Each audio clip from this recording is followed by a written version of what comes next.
Hello,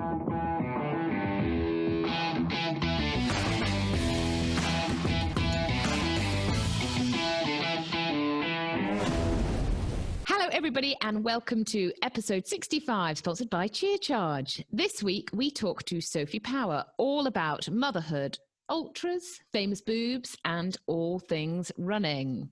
But first, how's my little COVID fairy doing?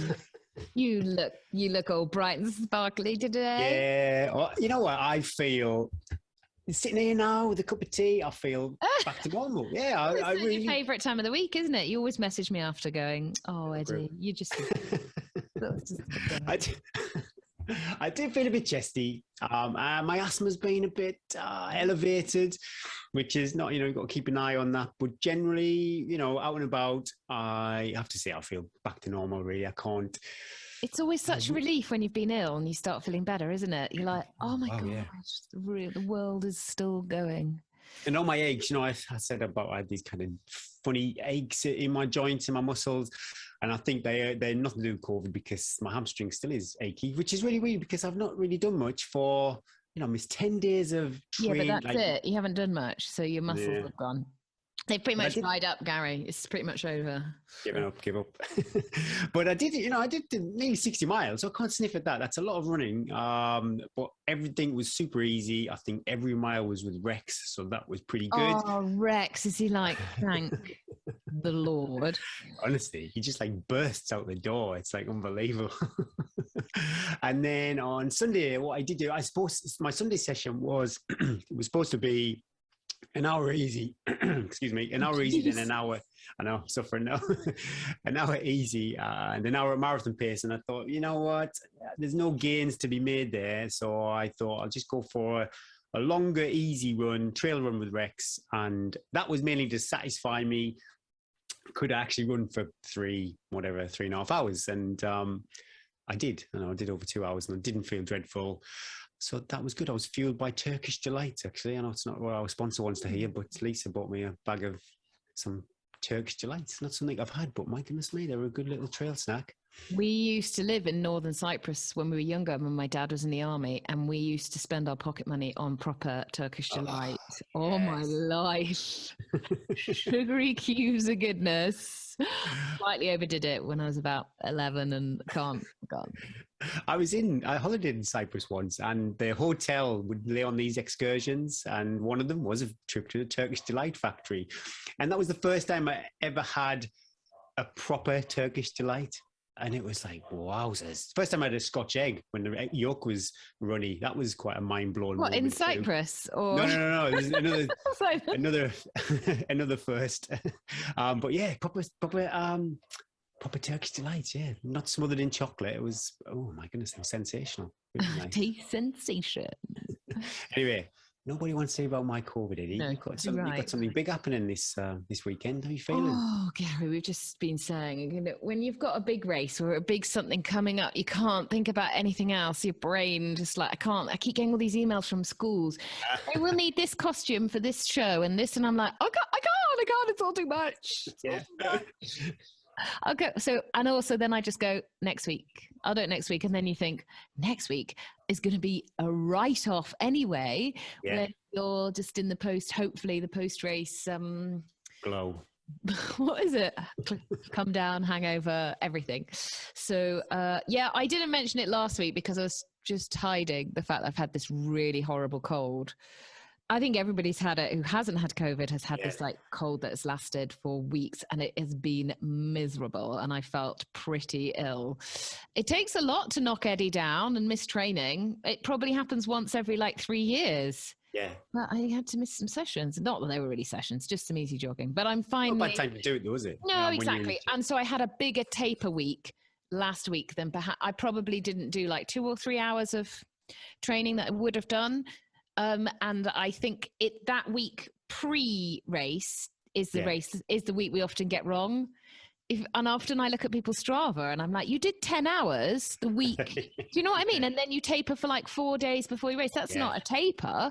Yeah. So in some ways it was good because I was enforced rest, even though I felt so ill. I was impressed with your Strava bars. I saw your your decline in mileage. It was very good. Very It's good, isn't it? It's good. I couldn't have gone better. Yeah. I mean, I've jogged around a bit this week, and I haven't felt brilliant, but I never feel brilliant the week before a race because there's just too many what ifs, and you just it is what it is. You just want the days to pass. So I'm just getting organized. I've got next to me now the charging station. And so I'm currently charging a battery pack, a headphone, 2 headphones. I'm downloading music onto one set of headphones, charging another set of headphones. I've got 2 old iPods I found. I'm going to see if I can. Wow, that is old. That yeah, old school iPod Shuffle. I think that's from pre-kids. Yeah. But they're great to have if everything else fails. Yeah. And you need a bit of, and I don't know what's on it. I can't add any songs to it because it's that old school. So just pop that on, see what's on there. So I've got 3 head torches, 2 batteries, probably take 3 head torch batteries. No one wants to be in the dark. So I'm charging today. It's like a massive energy surge to your region of France. Send more power. This battery pack, it's only half charged and it's been on there for about 4 hours so that I can hand stuff to Bryn to charge. I don't know what, I hope I'm not going to need to charge anything, but you can never be too safe, can you, Gary? Yes. And I've just I had all my fuel in I've got an ultimate direction like kit bag, so Bryn can just, and I compartmentalize the fuel, and the mouse has been in there. Damn mouse. We've not talked about the mice. I thought they'd gone because it's gone eerily quiet, but no, they hadn't gone. They've been in there trying to get Sweet tooth. a Spring Energy gel packet. But kudos to Spring Energy, they couldn't get in the gel packet. Hey. They've scraped like all of the covering off it and crapped everywhere in the bag, but they couldn't get into the gel. I mean, they can eat through Nutella jars, they can eat through ski helmets, they can eat through they ate through our windscreen wiper in the van. Wowzers. But they can't eat through a Spring Energy gel packet. Which is lucky because I've got 20 Spring Energy gels left and I didn't really want to buy any. They're quite pricey. I didn't want to buy any more because they go out of date quite quickly. And in the winter, I eat Chia Charge flapjacks when I'm. I've never had the Spring Energy. Is that the brand or is it? It's an American brand. Okay. And I really like them. Really easy. I can the 80K I did a month ago. I think I had 28 or so. I mean, I can take them. I can take 2-3 an hour. Yeah. Good. There's different flavors. They're like peanut buttery, lemon. Ooh. They're really good. They're really easy to take. You've got to take them with a bit of water. They are quite thick, but I can take them with no. So, but I don't, on a shorter race, I'd rely on them loads, like a shorter race, an 80K, I would, but I'm taking some more solid stuff as well.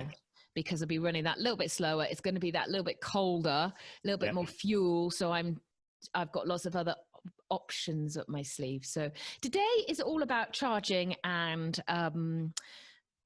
kit. I've laid all the kit out on my bed. Oh, I love going in there and you forget all this kit that you've got in the back. I was like, I've just found some compression cycling shorts. I was like, I could put those under my leggings in the night, keep my butt warm. Yeah. And then Thursday I'm going to do a big cook of potatoes. I can't decide whether to roast them or just to boil them. What would you do? Well, if I was visualizing what I'd want to eat, it would have to be roast potatoes. It would, wouldn't it? But then is it going to be a little bit Yeah. It's a tricky one, that. Yeah, admin on the day, probably the boiled would be easier. Covered in salt. I remember that. Autumn 100 when I got in the last 20 miles that I would get into a checkpoint, just get so weird, isn't it?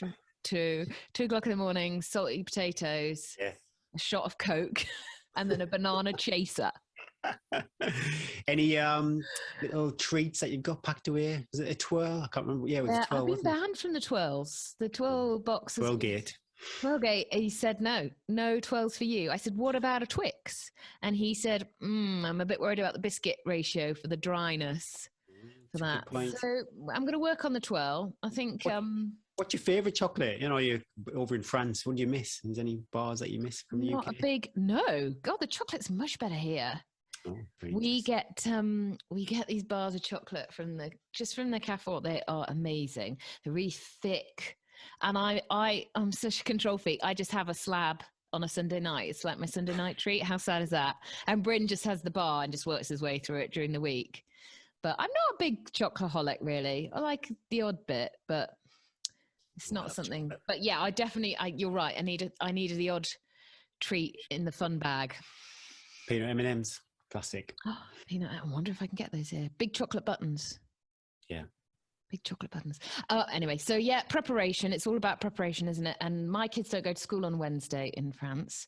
So, and then Thursday, I'm helping at a school, driving kids up the mountain to go and do some sketching because I've got parent guilt because I'm leaving them all weekend. And Guilt. Oh, it's very relevant with our guest today. so and then the last thing I'm doing preparation is I've got up on our breakfast bar, I've got 4 pieces of paper written out, one for each child, because they have to be organized for the whole weekend. I'll write it all out. If it all works, it all works. If it doesn't, never mind. As long as everybody eats, drinks, breathing by the end. Bryn will be all right. He'll step up. He'll be there. Bryn will be amazing crewing, but the minute it finishes, back. And then he said, it's all right if I go away, isn't it, next week? Oh.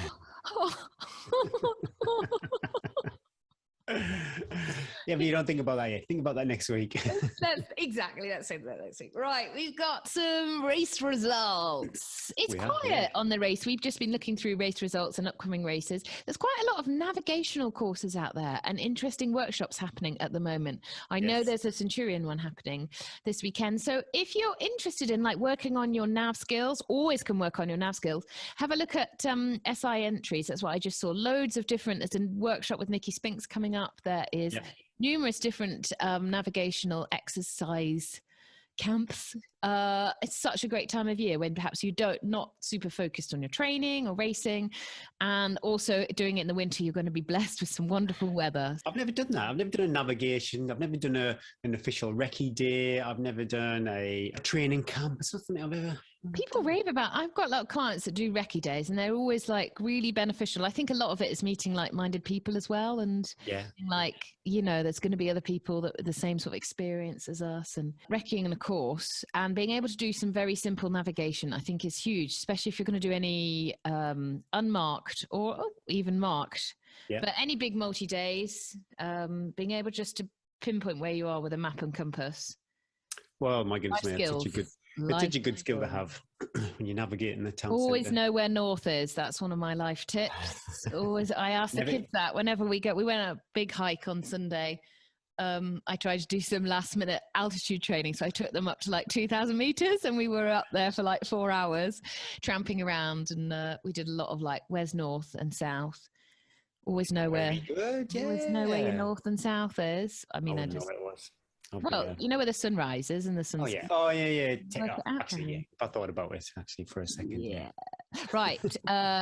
Race results. Yeah, Wooler Trail Outlaws. They had the marathon and the half marathon, but I've only got the results for the marathon. And Harry Pullman took the win there in 4 hours, 10 minutes and 6 seconds. And Catherine Cowie took the win for the ladies in 5 hours, 13 minutes and 2 seconds. It's a great course, that actually. And there was he's there every year. They got some great pictures of, I don't know if he's a druid, but somebody like a mythical looking figure banging a drum. You'll see him out on the trails quite often, a Trail Outlaws event. It's fantastic, great photographs. I remember I did a pilgrims marathon down in Farnham years ago, and you're coming near the finish, and you go through like these dark woods, and there's people dressed up in like hoods and cloaks with like, oh my God, I just like, I mean, I'm a screamer and I scare, as my kids say, I scare easy. I scare really easy, but they like appeared with like these cloaks and stuff.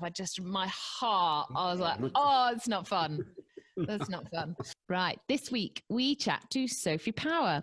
Sophie Power's competed some of the biggest ultras around: UTMB, MDS, Summer Spine, all whilst being a busy mum, pre or postnatal, running a business, and juggling all the highs and lows which come with motherhood.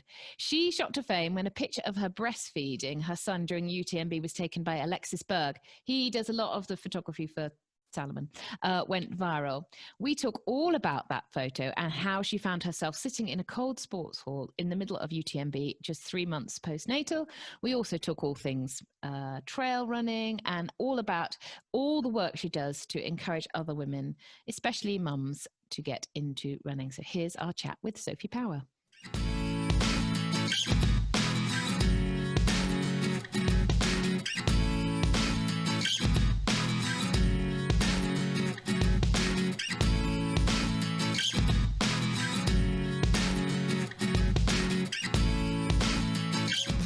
Welcome to the podcast, Sophie.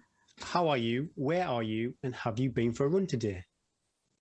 Oh, so I'm great, slightly hungover because my son had his 7th birthday party and I needed several glasses of wine to recover afterwards. I am in Guildford in Surrey, looking out at the beautiful North Downs. The back is like my baby's nursery, and then I'm just seeing these beautiful valleys. And no, I had spin class this morning and strength work, and I have 40 minutes of Pilates to look forward to later. So no, it's not a running day, sadly, because it's beautiful weather. It's quite mild in the UK. I'm used to everyone living in the Alps, Eddie. This is a novelty. Yeah, we haven't had a savannah for ages, haven't we? It's proper savannah. This one, real near London.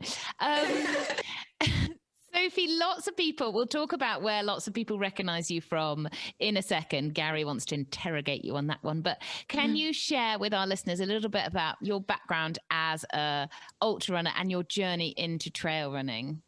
So I was never a runner at school. I would say I was second last in the mile. So a distinctly untalented runner, and started ultra running from scratch by accident, because I signed up to the Marathon des Sables without ever having run more than that mile I did at school, because my friend said it was a good idea and I didn't have a good reason not to.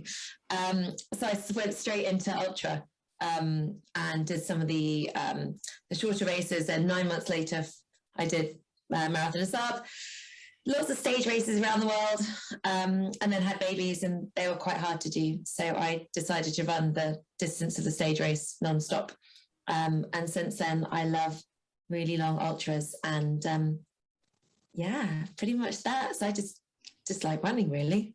Your friend that signed you up for the Marathon des Sables, is she still a friend? Has she seen what she's created? So it was a guy. So he did the Marathon des Sables the year before. And had a disaster time. He really, really struggled, but he hiked it.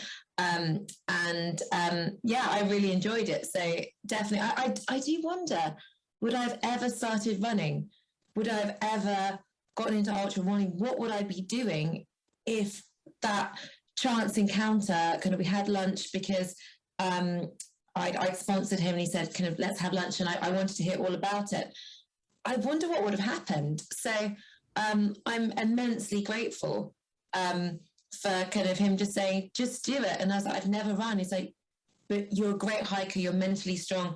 You'll be great. And I think I always think about that. I always try and nudge people into pushing themselves one step further than they think they can do, because I've seen the benefits that's had on my entire life and now on other people's lives, which is even more incredible. Taking that first step, the hardest bit. It's a super tough race, though, isn't it? I know I've listened to quite a lot recently with the Marathon des Sables this year, and unfortunately, obviously, the tragedy of a runner did pass away. And I don't want to make it sound like it's simple, but there is quite a lot of walking, isn't there, over the whole race? Would you say you ran more than you walked, or vice versa? I would say it might be about a 50-50, maybe a little bit more running than that on the shorter days. And just for where I came about 25% down the field. So it wasn't really running, so 25% downfield. And I was higher in the long stage. I worked out quite quickly that the longer it goes, the better I am. So I was top 20 women. There are about 1,000 competitors. And it is, okay, when you're in the deep sand, you are hiking that sand. Unless you're one of the top runners, you are hiking a lot. When it gets super hot, you can't actually run. Unless you're really, really adapted and trained, and you're only there a few days beforehand. So I remember one of the days I was hiking And there's a girl that just never trained to hike. She's a brilliant runner. Yeah. And she was running and then just walking very slowly, running again. And I just kept hiking past her. So hiking is a better training for it, really, than running, unless you're looking to be in that top kind of 15%. Really, it's a long hike. And you got to stay ahead of the camels. And the camels go 3 kilometers an hour. So you just have to go 3.1 kilometers an hour. Yeah. And you will finish the marathon de Sable. And so kind of putting it in that way, it's yes, you can run, but you see everyone go off running on day one, and then they start walking the rest of it. And I think that's a pretty typical thing that happens to most people. And they haven't trained their trainers for walking. They've never walked, and they get blisters in them because they've never done that movement in the foot through their shoe. If more people just did long hikes, they'd probably be more successful.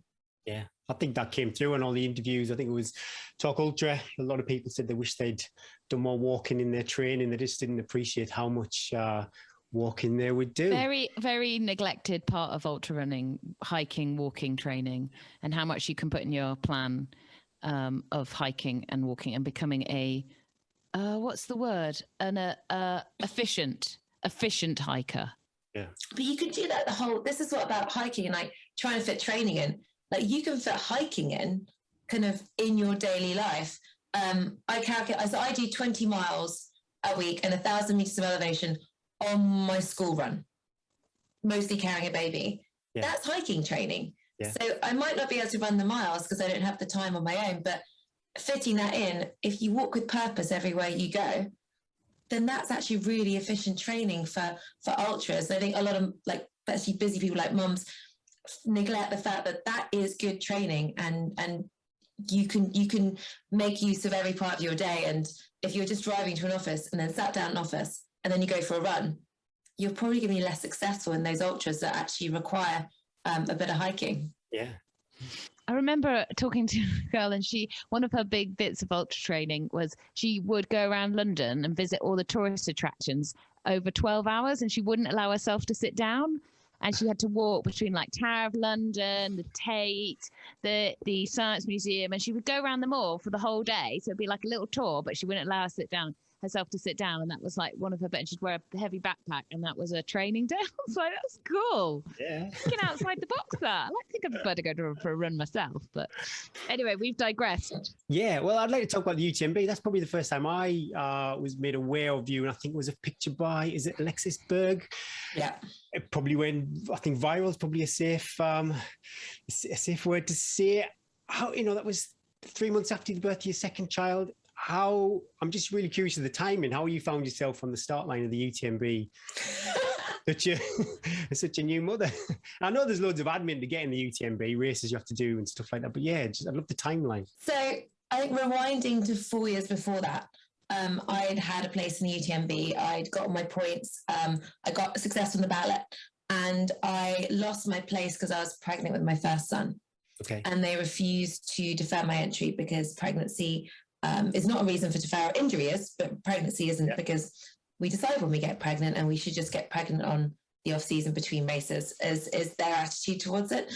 I tried again the next year for the CCC, didn't get in, then had points for UTMB, tried again the year after, So keeping up my races, just trying to get in, because it'd been my goal for years, and it's such an iconic race. And then because I'd missed out twice in the ballot for the same race, I had an automatic place to the year after. So it's like, brilliant. And we did want to try for another baby, and I kind of waited till I'd run Spartathlon and thought, right, we'll start trying. And I'm going to have like a 9-month-old, 1-year-old in the start line. That's perfect, brilliant. It doesn't work like that. And when we finally got pregnant, and it stuck, and I realized I'd have a 3-month-old in the start line, and thought that's going to be a bit tricky. Yeah. So the goal was in my head to make that start line and go 10K, walk over the start line, booked a family holiday for the week. Chamonix is amazing. I knew my friends would be there. And it just kept me focused during pregnancy to stay fit and healthy, to think about training through pregnancy. I didn't know what I was doing. I didn't have a coach at the time. I stopped running at 5 months. I did lots of stair mill, knowing that I'd be kind of climbing lots, and I did lots of pull-ups and tricep dips so I could get the strong arms, my poles. Yeah. And then I had the baby and thought, okay, I should probably train for this race. So this is the amusing thing about this podcast, because Eddie being my coach, I call up Eddie and going, I'd like to do the UTMB in about 7-8 weeks time. I just had a baby. I remember where I was. I remember where I was distinctly when you called me and going, oh no.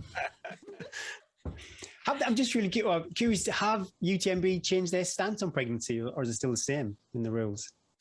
No, so they've done something about as far as I understand, about the stones. So your application, you don't lose your stones, but once you are applying to a race, that's it. So sadly, no, but I'm quite hopeful because Hoka are now sponsoring the race, and Hoka are massively female friendly. They sponsored a documentary that I recorded about me returning to running about my third. So I'm hoping that starts to put some pressure on the organisers to make it really kind of equitable for men and women.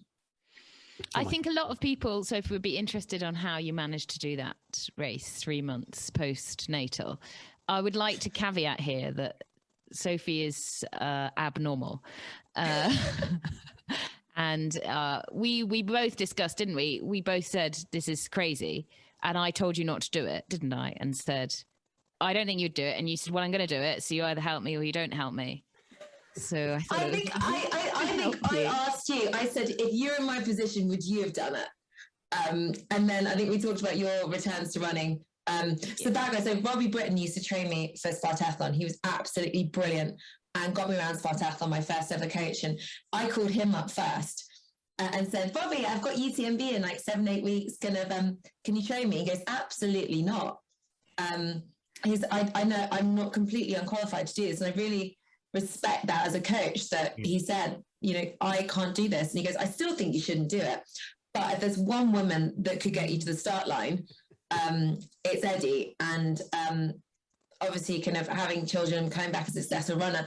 And so that's where we had the conversation from. But it was, I think in my head, I just wanted to get to that start line. And it was such a goal to be there. And I never really expected to get round. But just having that experience and kind of as a celebration of the fitness I'd had through pregnancy and being in the mountains and just having some time to myself, doing something for me. I think I had a race booked like 2 months after that, another ultra, just because I didn't expect to get around UTMB, and then I binned the other one because I was knackered. I think that was part of your success as well, was that you didn't have any expectations, you didn't have any pressure on yourself. You were just like, I'm just going to head off on this child-free adventure. First time you'd probably been child-free for 3 months, or son's child for a year because you'd been pregnant, and you were like, I'm just going to head off and just see where it goes. And so you took the ego out of it, and you were just going to go around and see feel. I remember like every checkpoint you'd be like, I'm in, I'm out, I'm in, I'm out. You kept going. And I mean, you have a ferociously strong mental attitude, which obviously helps you. But I remember you sitting down, it must have been around Flagere, WhatsApping me going, I'm just having a little sit down because once I go down the hill, it's kind of all over. I've got to go back to the kids. I was like, you must be the only person in UTMB that's like, I suppose it's all over. Most people like willing that finish line. And you were like, it's just been wonderful and it's got to finish. And how quick was it? When this photograph was published, from your point of view, when were you aware that this thing had kind of taken on a life of its own? It was viral. It was about a week later. So the photograph was taken at Courmayeur. So anyone doesn't know, the photograph was basically me breastfeeding my baby. Was a guy asleep next to me, because he was, until a week before, exclusively breastfed, and we just had to test some formula on him to make sure that if kind of anything happened, then he could still get fed. And like we did that because my daughter, my third, is actually allergic to dairy, so emergency formula would not have worked on her. So I'm glad we thought about that before. So I needed to get the milk out, and so around the halfway point, because 16 hours in, I'm there, I'm desperate, my boobs are so full of milk, I'm so much pain, and I'm feeding, pumping the other side, and I just didn't think any of the photo, but I really hoped that when it was asked to be taken, we nearly said no, and then I just thought maybe the race organisers might see something and maybe they'll change their policy. So that was my hope. And then Alexei kind of emailed me. He had a quick chat to me afterwards. I mean, I'm out of it. I haven't slept. I know.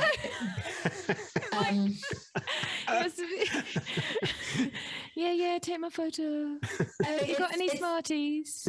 It starts at 6 o'clock in the evening, and this was about 10 o'clock the next morning, and I haven't slept. And I've been thinking, because my then 3-year-old was outside with kind of nanny we brought over to help, and I was just like, so much in my brain. So I had a quick chat, and then he sent me a few questions to answer on email, and then the first I hear of it is my sister-in-law. It kind of calls me up and said, "What are your boobs doing on my Instagram?" And that moment you must have been like, I was like, oh, what's happened? And she's like, "You're all over Instagram." And I didn't really know what Instagram was. I do now. And now I see what platform it's given me to help other women. It's amazing. But I had no idea. And then suddenly my phone's off the hook. And kind of a couple of days later, I'm taking Cormac on kind of live BBC TV to talk about the race. And there's journalists from all over the world getting in touch, and magazines. And it was completely and utterly overwhelming. And it still is, because a lot of people, most women kind of that are athletes, have seen this photo now. Yeah. And the great thing is I don't get recognised because it doesn't look at all like me, because luckily day to day I don't look like I've run 60 for 16 hours and kind of my sports bras hoiked up, squishing my boobs down. Luckily there are great sports bras that uncut You're now. such a good sport, because it's probably the least glamorous photo of anybody. Like when we're at your most vulnerable, you're halfway through like one of the hardest ultras in the world, and you're feeding your baby and someone has taken a photo, but I love the fact that you've just allowed it to share it, because it has opened up the window and minds of not only women but also of men. And massively. Yeah, I think it's incredible. It was a bit, I think we were a really private family before, and it was kind of a big thing Alex was brilliant. He was like, "Look, here's the photo. I think it's beautiful. Will you let me share it?" And it was like it is beautiful. It's an incredible photo. I love it. I know what it represents for me and for others now, but it was kind of, we didn't expect this to happen and to be so public, and for then my life to take a big turn. It's all been really positive. Obviously there's some kind of backlash against random things, but there's always going to be people that disagree with what you do. But it was a bit bonkers, really. But it's been amazing. Yeah, we're only at the touching point of our questions, and you've already said yes to 2 massive things, which has changed your life journey so much. And what you're going to say next? Let's tick on a little bit now to I keep saying you've just had your 3rd baby, because it feels like you have just had your 3rd baby, but it's getting on now. He's 1 next week. I know. It seems like only yesterday that you were like, "Oh, hello." You were doing a 70.3, and then the next day you messaged a picture of the baby. That's a true story, everybody. That's a true story. So since that picture's been taken, you've gone on and had your 3rd baby, little baby girl, and you openly shared your pre and postnatal journey on Instagram. You had a platform which you didn't have with the first 2 of your sort of story. You had quite a lot of women reaching out and following you. Did you feel that it was important, you wanted to share that journey with everybody? And how hard did you find that, sharing your journey, or did you quite enjoy sharing your pregnancy journey? I think I wanted to share it because I think the photograph represented me having done something, but everything that's around that photograph and everything that's behind it. Like, I don't want to be out there going, look at me, look what I can do. I've had a baby and I've gone for a long run. What I want people to do is I want to help other women reach their goals, which is probably not going to be running 106 miles after they've given birth, but it could be getting back to the activity they love, kind of running a 10K, kind of taking on their first marathon. For me, it's really important to not just say, hey, I did it, but this is how I did it. This is what I wouldn't recommend doing. This was a bit risky. This is what I would recommend. And these are kind of everything I have to give to other women who want to follow my footsteps. So for me, I knew I had to share my third journey. I didn't know at that point I would have a third baby, and then we decided to. And I documented everything. What I realized is there's very little out there that talks about fitness in pregnancy. There's a lot of kind of influencers that snap back within a few weeks after giving birth and look like, and that's just not the case for the majority of women. I don't know how they do it. So it was a case of every couple of weeks. And I really believe that staying fit and healthy through pregnancy is a positive thing to do. And there's a lot of pressure women sometimes just go sit on the sofa and eat cake. And now we know that it's brilliant for mums, it's brilliant for the baby. So I wanted to blog every kind of 2 weeks as to what I was doing, why I was doing it, all the different ups and downs. And then afterwards to share my return to running, and ended up filming it, which was quite strange, quite intimate, quite personal. There's lots of me crying on the sofa because I've had no sleep and I just want to kind of do something. But I've seen the impact it's had on other women, and I think there's not enough real honesty about what it takes to get back to fitness and what your body's going to feel like in pregnancy, what your body's going to feel like afterwards. And the more we can share our stories and the real true stories, like you're probably going to have pelvic floor issues, but no one tells you that before you have a baby. And the more women that can be prepared for the journey afterwards. I think we often look at like lists and lists of what we're going to pack in a hospital bag, and everyone gets quite obsessive about exactly what you're going to pack. But if everyone put the same time into preparing their mental health and their physical recovery plan that they did into their hospital bag, we'd all be in a better situation. I think women are more and more realizing that the postnatal stage of having a baby themselves, I mean, the baby will thrive. If the baby has a loving pair of arms and milk, it will, 90% of the time all will be fine. But the mum needs that postnatal care that is in almost every country is missing.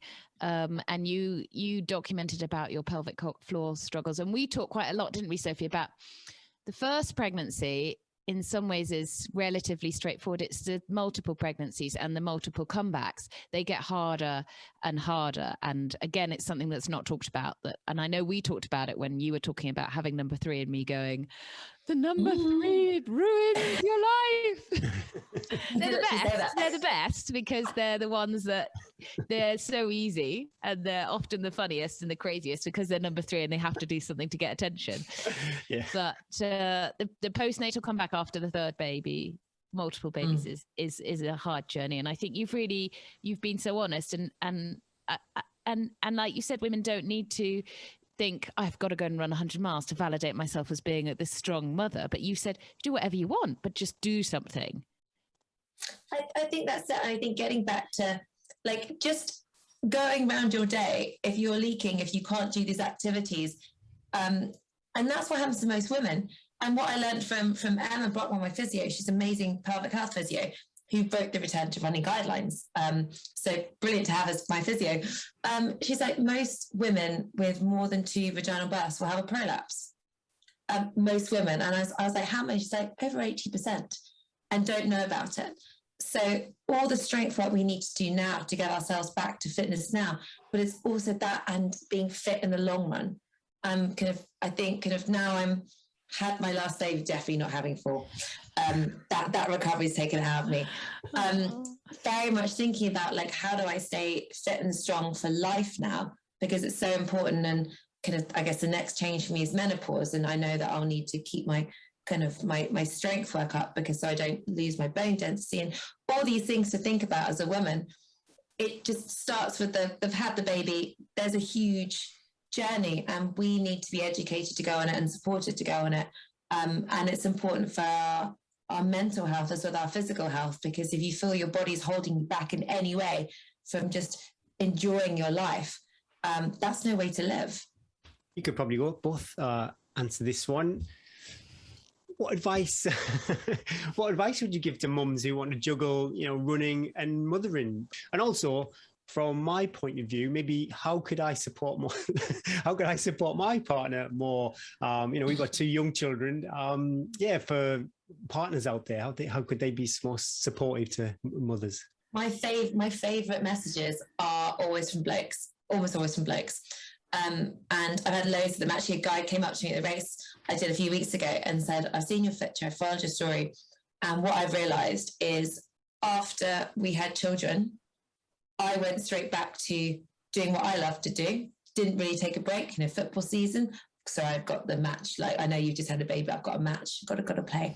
Got to go for my run. I've got my Ironman to train for. And then they realised that their wives, that their partners hadn't, and they just assumed that they lost interest.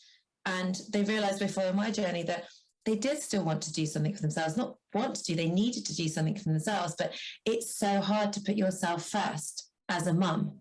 It's so hard to say, I'm not going to do this because I'm going to do something for me. And my kids kick me out the door to go on a run because they know that when I come back, I'm such a nicer person. Yeah. And they know that I'm a better mum for being a runner. I think for the partners, it's a case of the mum is not going to say, I'd like to do something. It's for you to say, what would you like to do? How can I support you? Do you have any goals? What would you like to do? And actively make the time. So it's not just about saying, yeah, you should go sign up for that 10K. It's okay, well, let's look at your training plan. Let's look at what you need to do. Right. Okay, how can I support you? How can I look after the baby, the children? How can I free up time? How can I take some of the work that you're doing? So you've got that time to do things. And being fair in that way about free time, which kind of mums just don't have any of unless someone helps them. And telling them that they believe in you, because often when we come back from kids, years and years down the line, you've lost your self-worth in some ways and your self-confidence, and you've lost yourself in the kids. And the person closest to you telling you that you can do it, I believe you can do it, you can do this, is such a huge backer, and that's what you need as a mum. How else, Sophie, do you fit in the juggle of training, this horrendous training program you've written? Yeah, this awful coach I have. How do you fit it in? Because that's a big thing that a lot of women ask, isn't it? Like, I don't have the time. How do you fit it in with 3 kids and a job and being Sophie Power? That should make it easy. No, I do think when people say about kind of coaches, it's weird how you it's weird being interviewed by your coach. I know. I'm sorry, but we did. We said what goes on. I know. I think it's a good thing, because I always say kind of having a coach. Like, some people kind of that just want to go out for a run, they might think, do I need a coach? And a lot of the time I say, yeah, you do. If you're going to struggle to fit your training in, yes, you do. And especially a coach that understands your situation. So that's why I had 3 kids, because I wanted to have the same 3 kids. So you really understand what I did. But I think in having that program for you, in someone to be accountable for, often, if it's not written down, I don't have to do it and no one's looking, it's just not going to happen, because the first thing that happens in the family, I'll be like, okay, I won't go for my run, I'll do that. Or it just makes it easier to say no, rather than get up early, do it late, or shuffle everything around, or run home from your car MOT.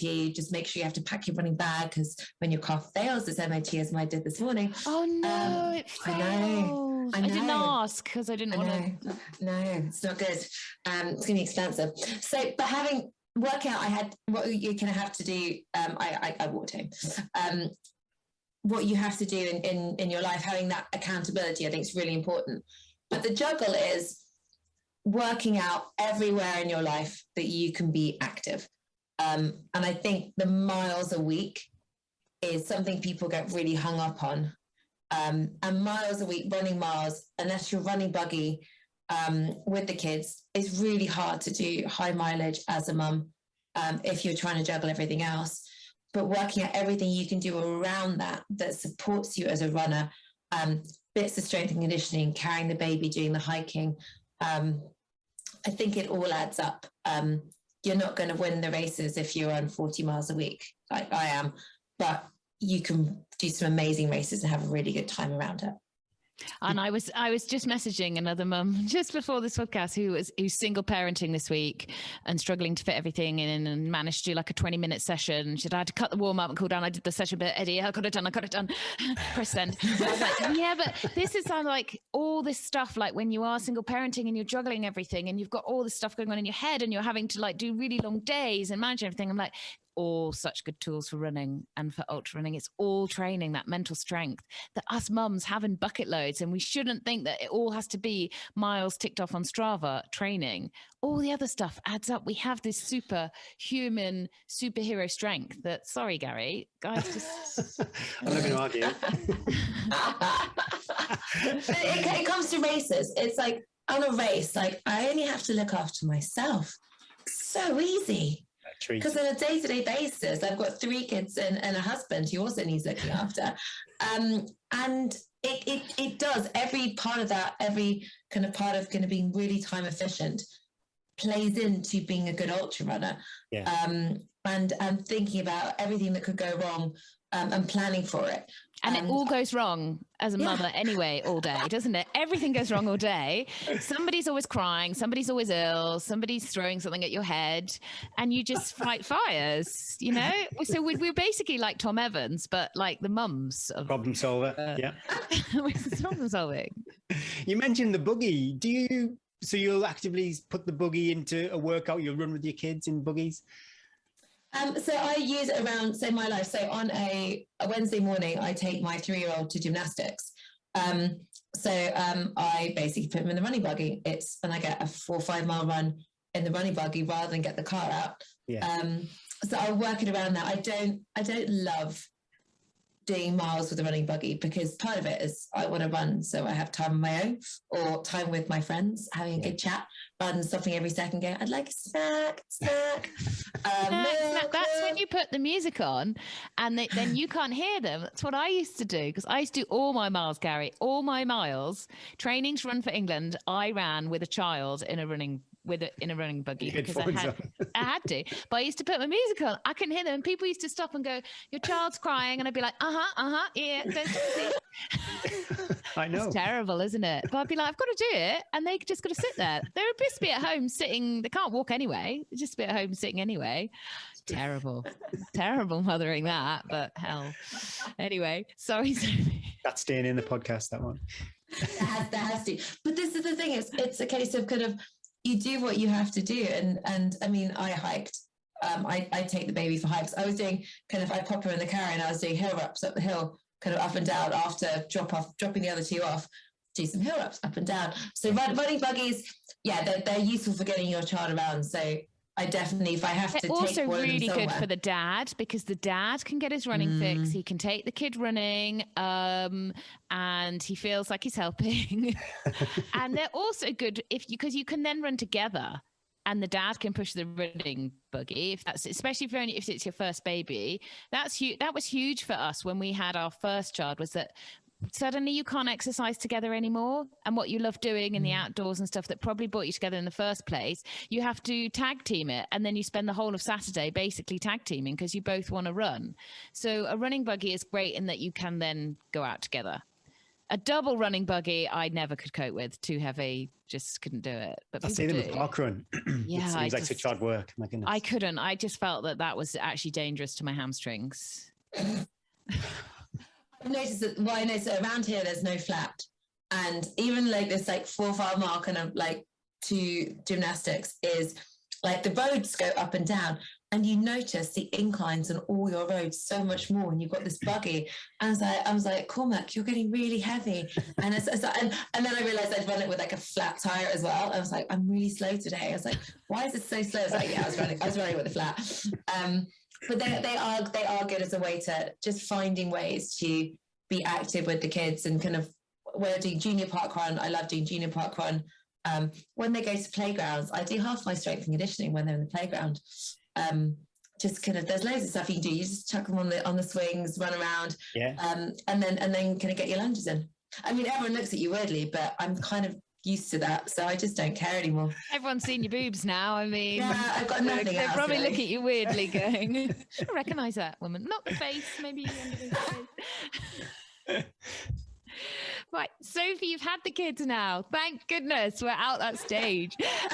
Can you imagine my email? You go, Eddie, I'm pregnant. You're like, sure. No, I think you quit on me. Never. What's next for Sophie now? Because the third baby is, coming up to 1 now. We're getting out of that. Hope we're on the rebuild, really on the proper rebuild of Sophie now. What do you see yourself doing the next few years? Ooh, it's exciting.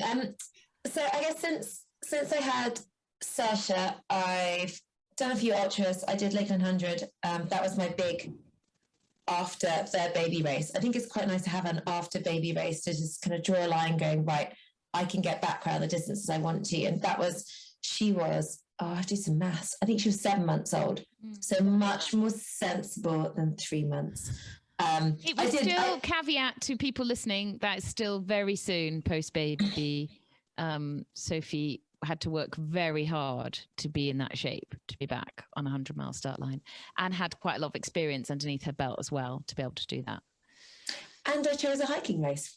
Yes. And I think that's the other thing about it. Choosing, would I run 100 miles flat at 7 months postpartum? Absolutely not. Yeah. And it took me until she was 10 months to do London Marathon on concrete. And that was far harder on my body than doing Lakeland 100, which is soft ground, lots of hiking. I was very careful on the downhills with my pelvis, with my prolapse, just thinking, right, I'm just going to get myself around this race.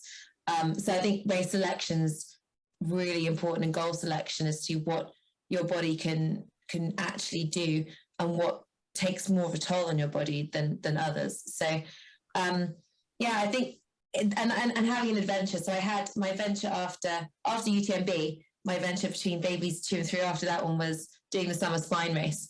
And I've forgotten about that. So Cormac had just turned 1, and that was my big, I really need some time away from my family. What can I get an excuse for? And going for a spa weekend, my husband would be like, no way. Like, no way are you going for a spa weekend. I'm like, can I go and then run like the length of the Pennine Way? Of course you can. That was great. So I think I need. Can you tell people, just while you gloss over that you went and did the summer spine, how you got yourself around that? Because you had a little goal at the end, didn't you? That you wanted to be back at a certain time. So my parents were helping out a bit. So you've got a 7-day cutoff for the race, but my parents had to leave on one afternoon. So I worked out I had exactly 5 days to get around the race, because I needed to be on a certain train to make pickup that afternoon. So I had 120 hours to do it, and I paced myself, and I finished at 119. So I took extra sleep and things like, right, I just need this pacing, 119, get on the train. Then my parents took a look at me, and my feet were infected, and my dad took me to the doctors, bless him. But it was quite like my pacing I had to be back for pickup. And when I said this to some of the guys in the race, they just looked at me like, what? Like, that's your goal for this? Yeah, because that's my responsibility. I'm taking this time out, but I've got to be back. So I better not decide to take all 7 days, because don't have 7 days of time available. So it worked. I'm glad it wasn't 4 days, because then we really would have struggled. Pushing us, yeah. Yeah, I'd have gone for the nursery pickup for you if it had been 4 days. It would have helped. How did the Lakeland 100 go? Lakeland 100 was amazing. So Lakeland 100, I had lots of issues on pumping. So I was still feeding, but I didn't have a baby with me. So I went on my own with my friends and kind of had pumps stashed at halfway. Pumps are far less effective getting milk out of you than a baby is. Yeah. But it was just a beautiful race. The lakes the lakes is really special to me. My grandma's from there. And my whole I grew up hiking around there. That's where my hiking and map reading background comes from. And it was just really nice. I needed a break, and it was beautiful. Great race organisation, amazing fun checkpoints. They have brilliant checkpoints at Lake 100. And they're all themed, and they're just so much fun. And I just took it really easy. It wasn't in my head to get round in a certain time. It was just to have some fun. Make sure I didn't do anything wrong with kind of getting mastitis from milk blockages. And yeah, then kind of get back to, okay, now I can start maybe running a little bit faster again. But I really enjoyed it. Yeah, it was great. You think you'd go back? You do it again? I know it's tricky to get in with the ballot and stuff, but you think you do it again? I think I would. I think there's a lot of races that I'd like to kind of, ones I've done slowly are quite kind of postpartum. I quite like to go a bit faster. Although I do think that the adventure races are ones I'd never like to have a time limit on, because I like chatting and I like taking photos and just sitting down, like I did at Flapjacks, just sitting down and looking at the view, which is not conducive to getting around in a certain time or kind of certain position. So I kind of round back to thinking what's next. I've kind of divided running up in kind of two ways. Like one is the love of going out on the trails and exploring new places and doing adventures that I'm never going to be kind of podiuming on, because I don't take it very seriously. And so thinking about an adventure next year, I'd love to get into Lavaredo. I did my pre-registration. Yes. Have you done yours, Eddie? Yes. I was going to prompt you at the end of this if you hadn't done it. So done my Lavaredo, because Lavaredo is a race I had a place at before, and I had to cancel it. So I'd love to go and do that in the Dolomites, which are beautiful. But then, yeah, beautiful. I've got unfinished business at Spartathlon, because I finished it, but I had a massive edema in my quad at mile 138, and I had to limp a half marathon downhill in intense pain to make the cutoff, and I was running really well. So I'd like to see what I could do over kind of 153 mile distance, 100 mile kind of flattish. I think I'd regret not having a go and seeing how good an athlete I could be, given all my family constraints. I can take it a bit more seriously than I had been taking it. So yeah, splitting things into two, having my adventures, but also kind of training a little bit harder, which probably then opens up more adventures to me when I can go kind of faster and further. So maybe they benefit each other. They've got it's quite tough cut-offs, isn't it, Spartathlon? Early on, at least, I think. You can't hang about. No, so it's 153 miles, and you've got 36 hours, but I'm going to go with the 50 mile cutoff is about 9 hours 30. So the cutoffs get easier, but you have there's 75 aid stations. So you have one every single aid station has like the distance to the next one and the time cutoff for the next one. And so you're running the first few hours and you're just worried about the cutoffs. Oh, no. If you have to go to the Louvre for a particularly long time, you might miss a cutoff, which everyone kind of thinks of what could happen to me. And it's hot and it's about 4,000 meters elevation. It's quite hilly and there's a bit of a bump of a mountain in the middle, which is great for trail runners because all these road runners have just never seen anything off-road.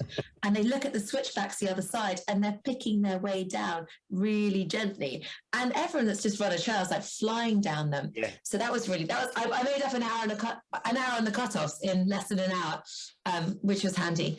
But yeah, it's an incredible race with so much history around it, so much pageantry around it. It's like a 1 week party. You buy a 1 week ticket and you get two parties at the end, and they're big kind of fat Greek wedding parties, and it's brilliant. So I'd love to go back and run the finish line, and I guess kind of the only way to do that, to make sure I can do that, is to run an automatic qualifier, which is very, very, very, very difficult.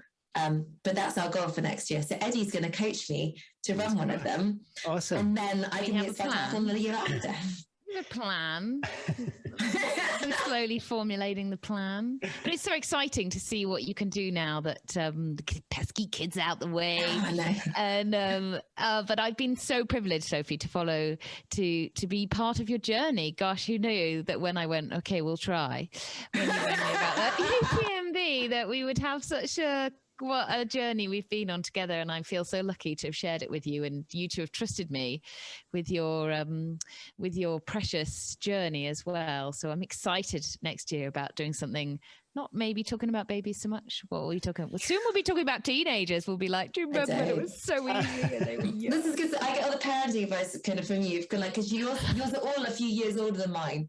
So, but all the useful stuff like, Eddie, where do I get a decent pair of kids' trail shoes for my kids? Like, I know the one person I could ask. So, no, you've been so patient with me. Did you ever think I was going to get around UTMB? I've never asked you this. Oh yeah, if someone rings you and goes, I'm going to do this, you can help me or not, you're like, whoa, okay. Okay, we can, yeah, of course. And I always back all my athletes. Like if their coach doesn't believe in them, if I'm not going to believe that they're going to do it, I'm going to tell them, I don't think you should go on the start line. If I put someone on the start line, or I'm with, I'm sharing the start line with an athlete, I totally believe they've got to do it. If I don't believe you can do it, then I don't think that I've kind of done my job right in some ways, have I? If I'm like, ooh, it's dodgy. Let's final question from us, because you probably have got, like me, got to go and get children. Race directors. What we've talked to other women about, like, the barriers of women going into ultra running. What do you think what they can do to, how we as women, and Gary as a dad, and middle-aged white man can do to help to encourage women into trail running. But what could race directors do, looking at it from a different angle, when they're planning their races, when they're planning ultra races? You've done, a race in every, all ultra races all over the world, local races, huge races. What could race directors do that would encourage women to toe the start line of races, do you think? I think that there's one thing that's kind of on before the race, and there's kind of on the race itself. I think before the race, there's a lot of temptation in race directors saying, I've got the hardest ultra and it's super hard. And blokes love that. They're like, yeah, I want to sign up because it says it's the hardest. It invariably isn't the hardest. If a race says it's the hardest, it probably isn't. The Marathon des Sables is not the toughest foot race in the world by a long shot, but people love that. But women don't, on average. I think I talk to so many women trying to get into ultras, I answer so many messages on Instagram, and yeah, if anyone has questions on getting into ultras or anything postpartum, I answer them all. I send lots of when I'm breastfeeding, I basically answer messages on Instagram. That's why they may come at 2-3 in the morning. You're very good at answering everybody. I read your answers. I'm like, oh, Sophie, would you have time? 2 in the morning. But I think it's making it accessible. So kind of guys might look at how big the medal is, and women are looking at, can I get to the end? And we underestimate ourselves. So we want to make absolutely confident going to the end. So having really long cutoffs, even if no one's going to be anywhere near the cutoffs, making sure that you say, we're going to help every finisher to the finish line. We're going to mark the route really well. Even if kind of when you've got it on your watch, you can read a map, the route will be marked. This is kind of almost guiding women around the first one. Then you know what to do, then you can do the rest. Things like training plans, kind of really open training guidance. Although I've seen lots of training plans that say you have to be running 60 miles a week to do a 30-mile ultra, which is ridiculous. Yeah. I love the races that have walker starts, that have a walker start at 7 in the morning. Yeah. And you can choose to go on that start. You might miss the first aid station because you might be a bit fast, but knowing that you'll finish the race. So encouraging them to sign up together as well. We love doing things kind of with a friend and having that accountability that, I guess, if you don't have a coach, having that accountability a friend will give you. So race directors just being really open and helping us understand that we really can do it, and what minimal you need to do to get round is not what they say. People often think ultras is marathon training plus, and as it's kind of marathon training probably minus. because I had to train a lot harder for that London Marathon than I've ever trained for an ultra in my life. Still bitter, Gary, about some of those marathon-based sessions I made her do. They were so painful. I was like, what is this? How far? I can't go this fast. They were brilliant, but they crippled me. I think, and then looking at the deferral policy, you have to have a deferral policy for pregnancy. Having the same rules for men and women does not lead to equity. So a lot of women trying for a baby would never sign up for a race, thinking, well, I'm not going to have my race, and it can take years to fall pregnant. So being flexible in that, kind of just having that policy shows that the race is female friendly. You may be kind of done having children, you may never want children or not be in that part of your life, but just shows that they're open to women. And trying to actually encourage women on the start line. There are lots of races that are aiming for 50-50. So my friend Matt's kind of SVP kind of 50K race is been over 50% women. And seeing more women around you kind of really encourages you that it's something that you can do. On the race, more loose. I think having the loose marked on the route mark, like this checkpoint has loose. This checkpoint has loose, or there's public loose. You know, any of your local like North Downs Way, South Downs Way, where there are National Trust car parks and stuff, they nearly always have loos. Or race directors going, okay, so there's not been a loo for within 10K, 15K. There will be a portaloo at this. Again, more investment in money, but again, as you said, it's showing that it's female, not just female friendly, but slightly more important for a woman that has to lower her undergarments to go to the loo. That if you're not happy squatting in a bush, or if you're doing a race and you need to go to the loo, finding somewhere you go where there's not going to be then a ton of people running past is huge for a woman. To men, it's not such a big deal. They love doing wild wheeze from about 6 months old, don't they? They have no problem getting out the old Wilburs and shaking it out. But it's much more, and I think that's a huge deal for women. I know it is. I know I've got my period and I'm going to have to run ultra race, and I'm like, oh God, what am I going to do? But majority, I don't think I know a female race director. Do we? Shelley Steele with the Sophie, this is something we need to get into. Female race director. What I can't understand the closest I know is Nikki Griffin, who helps Centurion closely with Centurion, and but as I'm a man. I've got a wife and I've got a daughter, and what I can't understand is why all men who have women in their lives just wouldn't want equity, and I really struggle to get my head around that. And but Gary, you are in the minority, sadly, that you would think that, and that or they do want equity. This is kind of what I realized with the kind of London Marathon, and kind of I spent 4 months of my year fighting them to allow women with a good for age place to defer when they're pregnant or nearly postpartum. It took 4 months of my life and the research. And you're talking to kind of the race director who believes in women and is true about equity and very much kind of pro women. Is like, I've got a wife, just didn't get it. Just didn't get it. Why kind of you'd want to run postpartum, or you'd need that time, or you'd have that goal. It just didn't understand. So I think asking women what they think is really important, and men being like, I've got a wife, so I know because I've got a wife and I live with her, that's great, so I'm going to do this. Genuinely asking women kind of what they like, what they think is so important, and so few races do it, and so few races I do have kind of forms afterwards going kind of, we'd love your feedback, what can we improve? And I'm sure women would give the feedback. Actually, everyone would get the feedback on. Well, women would do the form because they put it on their to-do list. Like, okay, I've got this questionnaire to fill in, and I must reply to that email. I'll do that tonight when the kids are in bed.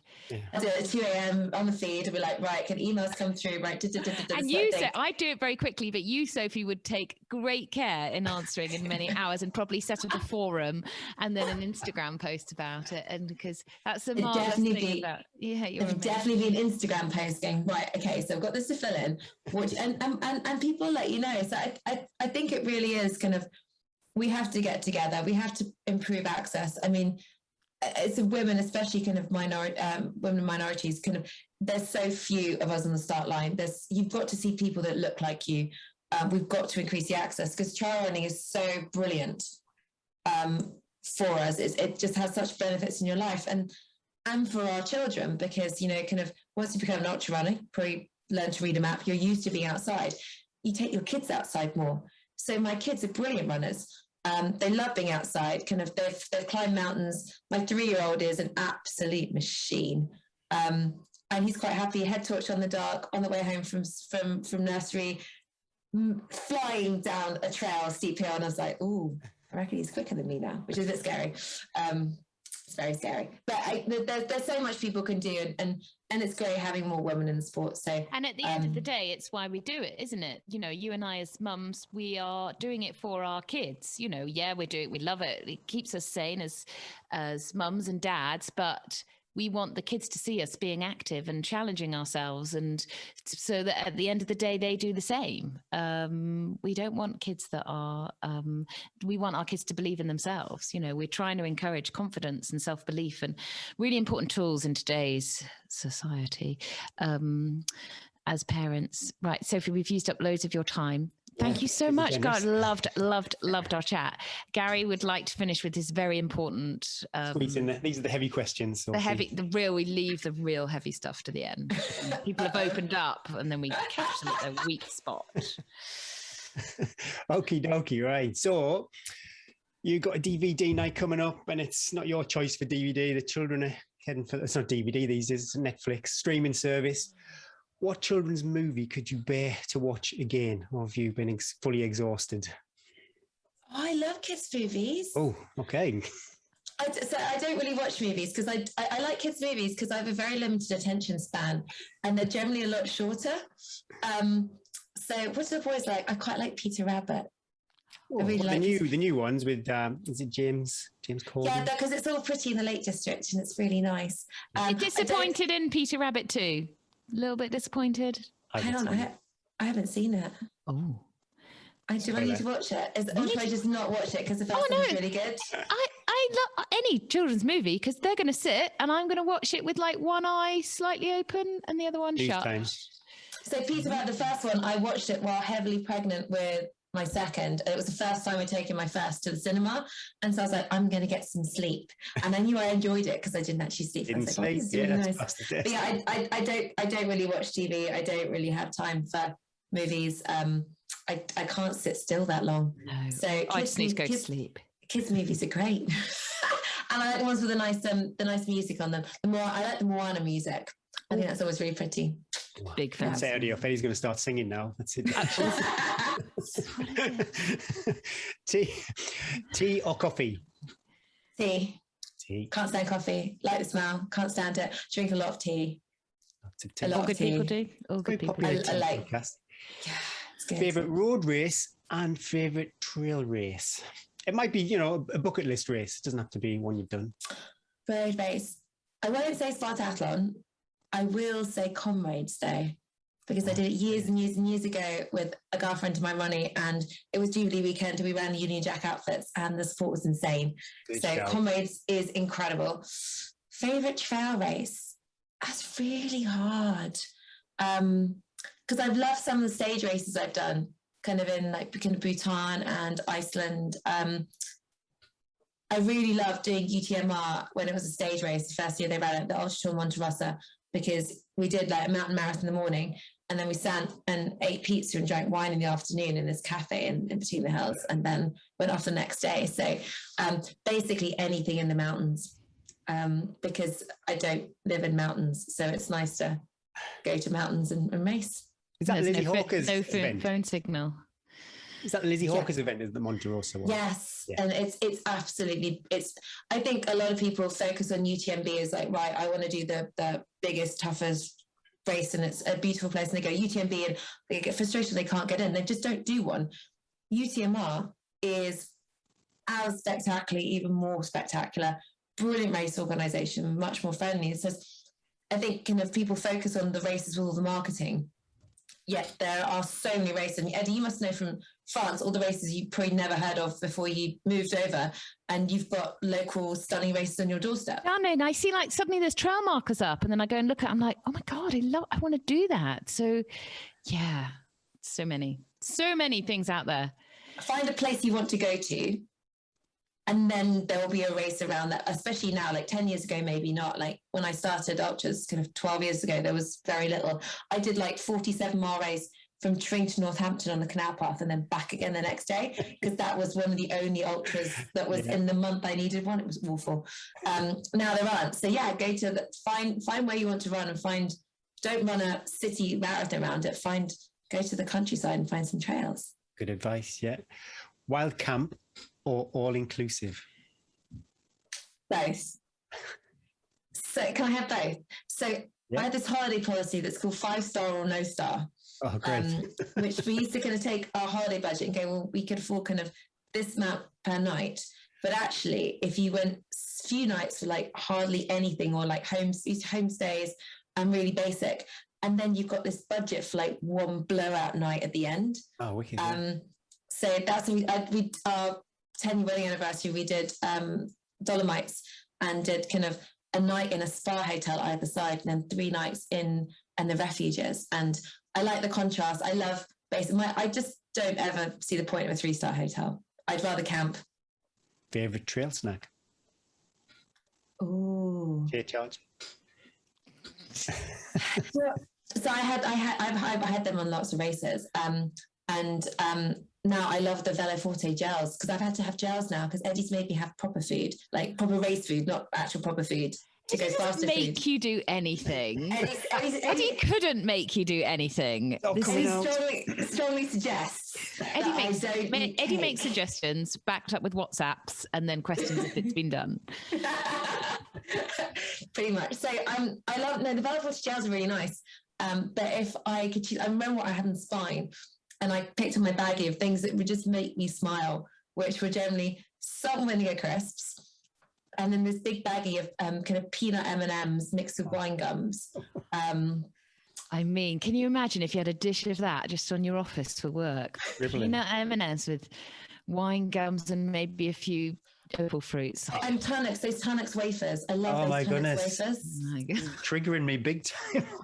Tunnocks wafers, and those pick-me-up bars that have the biscuit either side and the big chunk of chocolate in the middle, because they don't melt that much. And even if they melt, they kind of stay together because they don't have the coating that gets caught in the wrapper. So they're brilliant. So that was my spine nutrition.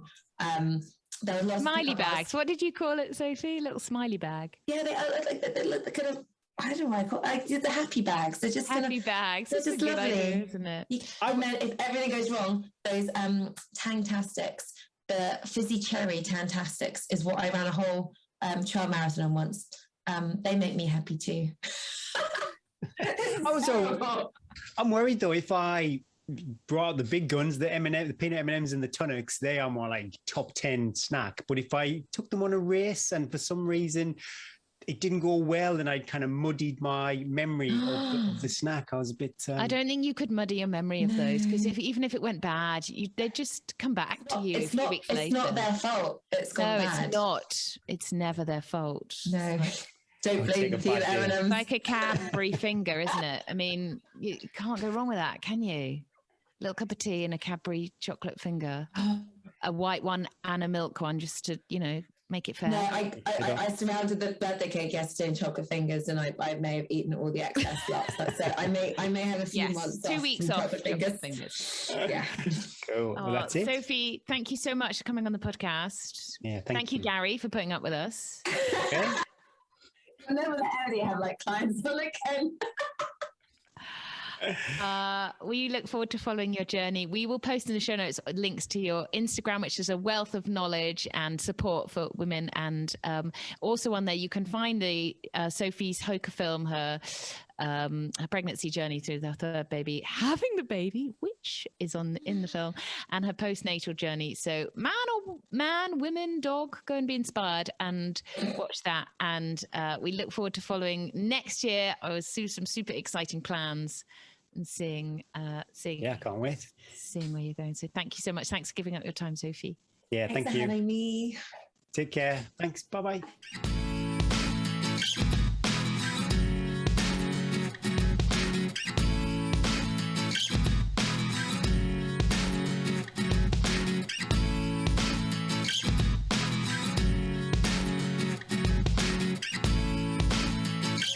was brilliant to hear Sophie's thoughts. Anything to make it easier for women to get out and do something they love has to be positive, Eddie. And the sooner we have equity, the better, really. That was my dog, not your dog this time. No, yeah, Rex is quiet for the moment. Yeah, that was so funny when Rex was barking. They were going like this with their heads.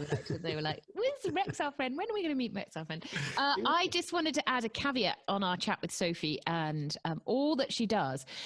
I think some mums to be, postnatal mums would be listening to that going, whoa, that's what, I feel inadequate. She did so much, but she's very unique in what she's done. She is very, very driven and has worked very hard. She has had some real, there's a coach athlete oath that I, won't share our whole journey, but she wouldn't mind me saying there's been some real highs and real lows on her journey. It's not always plain sailing. So if you are just had a baby, or you're thinking about starting a family, or wherever you are in that journey, then just take a bit of inspiration from Sophie, that it doesn't have to be an ultra that you do when you've had your kids, all sorts of things that you can do to find yourself again when you've had a baby. But she's taken it to an extreme, but she does it all with a huge amount of energy, and she does so much.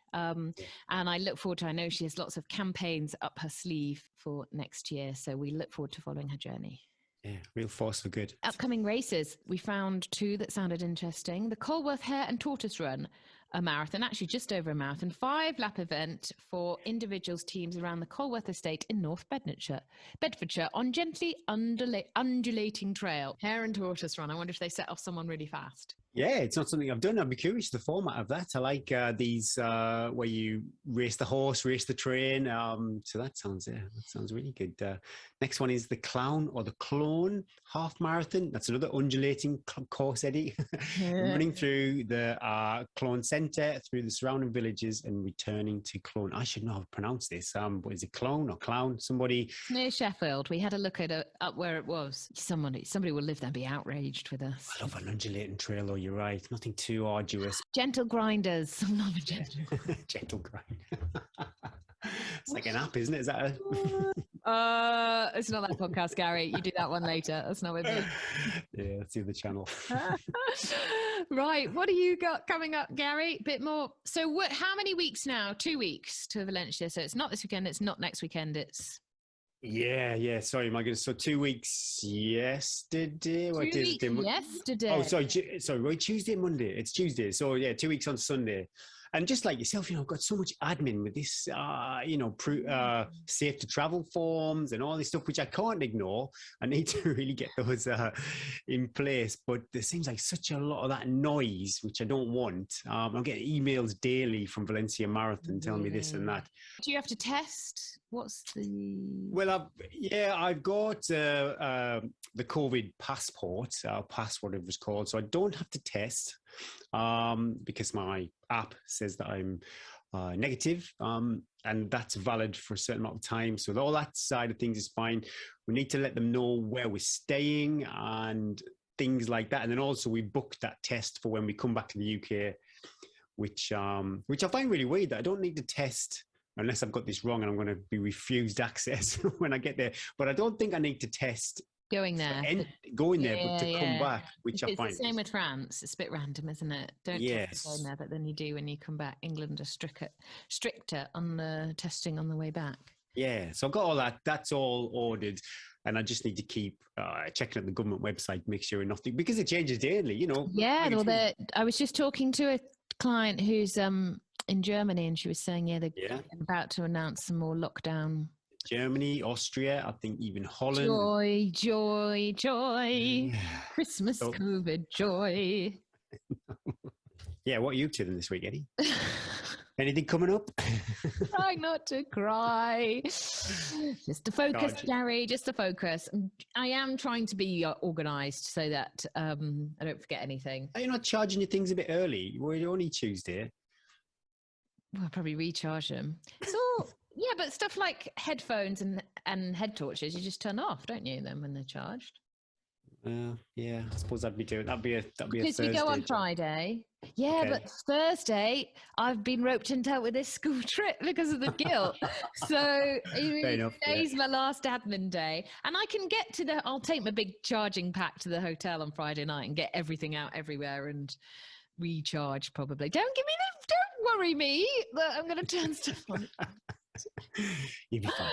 So I'm just going to try and go to some early nights because I've been going to bed too late because Bryn and I are watching something terrible and we it's an hour and a bit each episode, which when you always gets a bit long. So we've got to cut that down. That would fail the test in our house. Too long. Yeah. Just because at night time, I want to go to bed. And yeah, I've only got like 40 minutes really in me when I put a series on.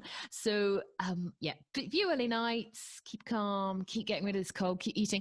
I have been a bit, because I've had this cold, I haven't really been hungry.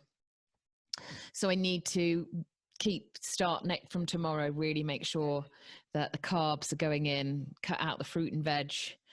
Just basically have a diet more like Bryn when after about 3 days I go, have you had any fruit or vegetables yet this week?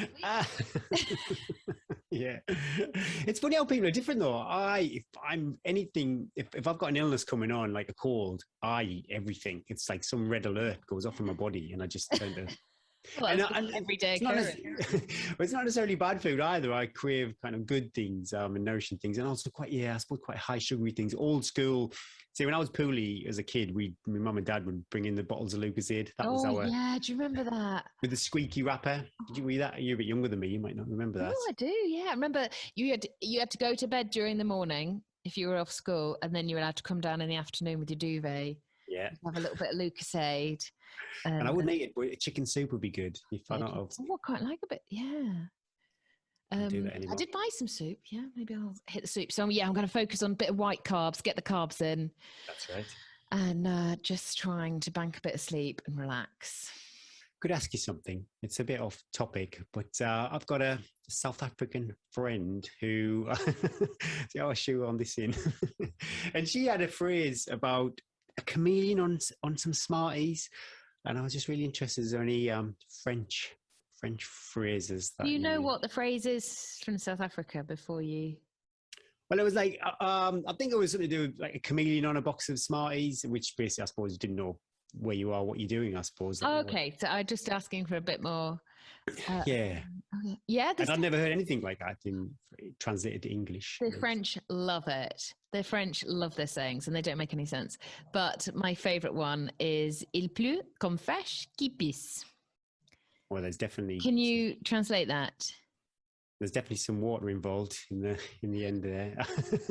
Well, raining, and that's about it. No. Do you ever used to have those cheesy triangles when you were younger? Les vaches qui rient.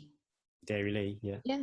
Well, yeah, but they're French. Les vaches qui rient. So it rains like cow pissing, basically. Sorry. Ah, very good. Yeah. There's loads of them. They love them. Did you check out Sisu? Oh, no. I will do. Oh, my goodness. One of my French mums was explaining to me that when girls all get together, they call it in French like a chicken house. Oh, yeah. I was like, that's good. We don't have that, but that is very good. A chicken coop. Yeah. The French love a really descriptive way of saying something very simple, just like their form filling out. Yeah, very good. Well, scary. It's nice of you to think outside the box. Well, like I think I said off air, I don't know if did you have this down south though? I know we say up north shy bairns get no broth or whatever, no treats. I wonder if there was a southern. My wife Lisa, she'd never heard of that. No, I've never heard of that, Gary. My bairns get no broth, so there you go, people. So not just run and chat on this podcast these days. Right, I hope you continue to build your recovery. Oh yeah, and you'll be fine. 2:48, you're there. Well, I'd messaged you about my readdressing goals, and I've got this long-term. Should I put out there? I'm going to put out there. Going out there, a long-term goal of sub 250 in the marathon, which is. That's a big goal. That's for me. I think that's quite scary. So Won't be on Sunday. Maybe not this Sunday, but definitely, I think it just requires a little bit more marathon pace work, doesn't it? I'm thinking 2023. So it's quite a way off. It's not like just something I'm going to do next year. I like that though. I like plans that then lead on to other plans that then lead on to other plans. Well, I've got to see so we have Lakeland, and then I'm going to train for a 5K or a 10K, and then hopefully take that speed onto the marathon. I feel I like to do a little bit faster stuff. I feel like I've just got really slow. I came off the Bob Graham round, lots of being fell fit, but really unsure of how to approach a road race. Lactate. Yeah. So it felt a bit uncomfortable for me. And it was really for the 2 years of COVID, 2019 or 2020 and 2021, there was no road race I had to judge myself on, I suppose. So it was quite easy. You didn't have to really worry about it. Then all of a sudden, all these things are back out there again. And I do want to move up to the medium. I don't know why, but I want to move up to the medium pack in the cross country. Yeah, we want you to. We're all behind you, Gary. And to do that, I need to run a bit faster during the week to get up there. So that's it's a funny one. First, you've got to just go back though to Lakeland 100. That's the little thing in between. I know. Well, yeah, we're talking to Jamie McDonald later on, and it seems crazy us stressing about 100 miler, but this guy's got 6,000 miles. Pushing a pram, 80 kilograms worth of. Oh my goodness me! Yes. I'm looking forward to that. I think if a lot of it is force of nature, just like Sophie, who we talked to today, it's mind. The strength of the mind is incredible, and not being overawed by the challenge. And something in actually his book. I'm got a spoiler alert, but I don't think we'll be putting Jamie's podcast out till next year. Now, will we? Whoa. That's big. Next year. But he talks about trudging. Someone says trudging. I picked up on that, yeah. Yeah, I liked that. Purposeful forward movement at a trudge. Yeah. And that, I think that's a good verb. It was a good way to spin it, wasn't it? Yeah. Sometimes you think a trudging's quite negative, but no, it wasn't. Well, best of luck, Eddie. I think you're going to do really well this weekend. You've got let's hashtag pray for Eddie. You've got a bit of talent, just a little bit, loads of fitness, trudge, grit, fitness, a ton of grit. And what does Dean Carnass say? Embrace the suck. Embrace the suck. Death or morphine. That's me and Debbie Martin Consani's little, we always send that to each other. Death or morphine before the end. So you can not finish a race if you die or you need heavy morphine assistance, which sadly I've needed twice in a race. That is how hard I can push myself. So if things all go well, then I just want, as my client said, just need my 5 points for UTMB, good solid run, and then we can sit back and get fat for Christmas. Cool. Yeah, well, I don't want any morphine. Have a good morphine. No. We're going to have a good, solid, nice little run out, little hotel, nice little trip with my husband, interspersed into the 100-mile race. Easy. Running. Sweet. Oh, best of luck. Sweet. Good. Continue your recovery. And this time next week, I'll be going whoop whoop, and you'll be going, oh, I feel sick. Yeah. Right. Have a good week, Gary. Yeah, and you, Eddie. Right. So if you like the show, please like, share, subscribe, and follow. And I did check actually, Eddie, on the heavily filtered podcast charts, and we I don't know when it was, but it says your highest chart position. We charted number 2 in the charts. It was a great British running. I've got it. Let me just tell you what it is. Where's that? The number 2 Twittering podcast. If you like 2 inane people talking about nothing but themselves and running, then tune in. So, in the period of basically last month, in Apple Podcasts, Great Britain running genre, our peak position was number 2. Number 2. Who's the critter in front of us? I don't know. Who's it going to be? Don't want to mention anybody, do we? No one else. Yeah. Anyway, thank you so much, everybody. Super. I really appreciate it. All the listeners out there to get number 2. You know, it's it's quite amazing, really, to think that. And I hear it so often, you know, people I know mention the podcast, and I don't take it for granted for 1 second that people give up their time. No, it's a pure joy. It's a joy in my life. And I love doing it with you, Gary. So we feel very blessed. Oh. Hashtag blessed. Hashtag blessed. Right. That was episode 65. Thanks for listening. Thanks again for all the 5-star reviews. And thanks to Chia Charge for sponsoring the show. My name is Gary Thwaites. I'm Eddie Sutton. And let's run to the hills.